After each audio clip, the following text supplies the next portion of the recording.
Isang mapagpalang taong 2025 sa iyo, kapatid.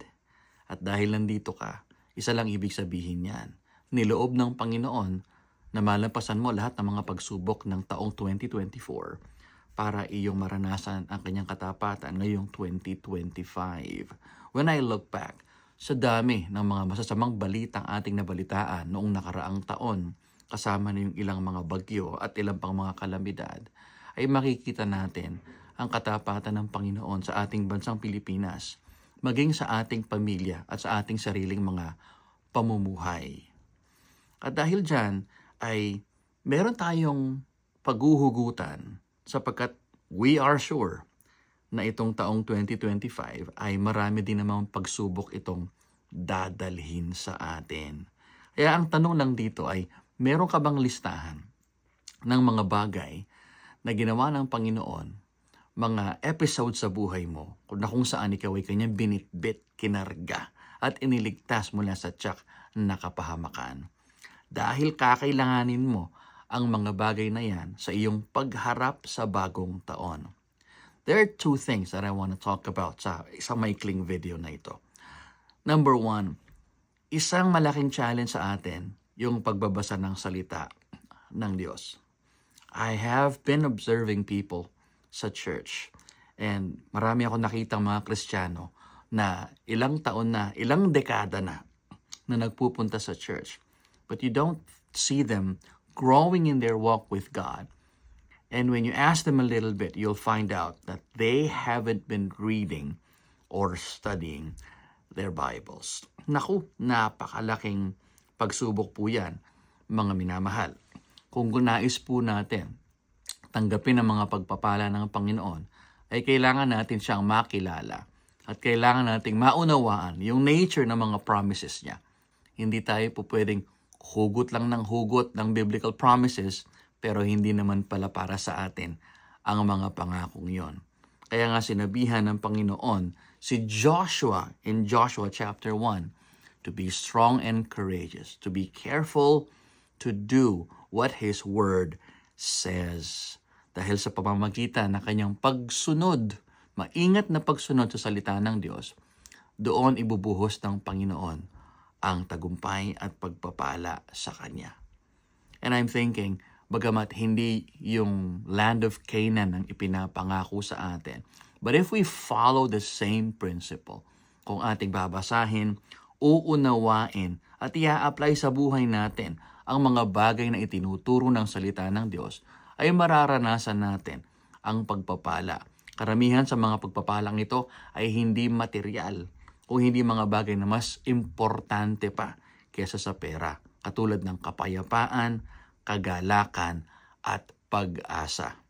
Pangalawang bagay, sinasabihan tayo ng salita ng Diyos to go and make disciples.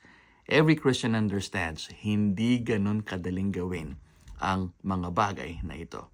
But I think there is one critical aspect na ating nakakalimutan, kaya hindi natin magawang mag-evangelize at mag-disciple.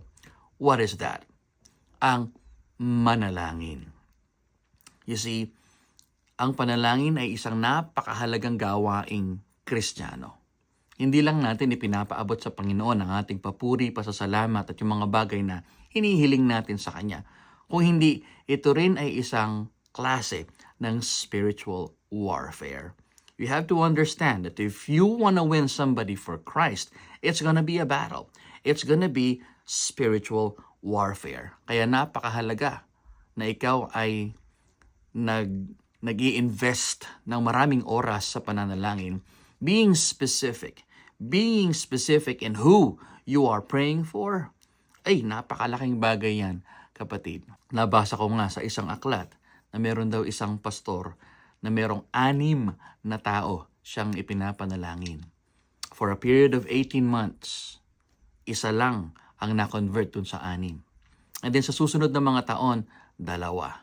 And over the next 36 years, 4 out of 6 yung naging Kristiyano doon sa kanyang mga ipinapanalangin.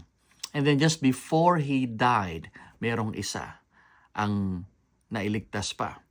And after he died, the last person, yung 6 out of 6, ay sumampalataya din sa Panginoong Hesukristo. Pero itong pastor na ito, he invested years and years of intercession para sa mga taong yon. And I think it's not a bad idea na mag-invest tayo. Simulan natin ngayong Enero pa lang, mag-isip na tayo na kahit isang tao lang na pwede nating ipanalangin sa Panginoon. At ang prayer natin dapat mag-center sa evangelism, na matanggal yung mga bara sa kanyang puso at isipan upang makita niya ang ningning ng Panginoong Hesukristo. And if we have the opportunity, ay naway ma-reflect natin ang ningning na yon. So, in summary, dalawang bagay ang challenge sa atin ng Panginoon ngayong taong ito. Una, lumalim sa kanyang salita. Pangalawa, ipanalangin natin yung sino man ang gusto nating lumapit sa Panginoon upang siya ay maligtas. At kung ikaw ay wala pang isang personal na ugnayan sa Panginoon hanggang sa mga panahong ito, ay ano pa ba ang iyong hinihintay? Ang Panginoon ay bumaba sa lupa, namuhay ng isang perpektong buhay, subalit sa kabila ng kanyang kabutihan, ay siya ay hinuli, ipinako sa krus at ibinigay niya ang kanyang buhay doon sa krus at nagsasabing ang sino mang sumampalataya sa kanya ay patatawarin at maililigtas. Ikaw ba ay tumanggap na ng regalong ibinibigay ni Hesukristo?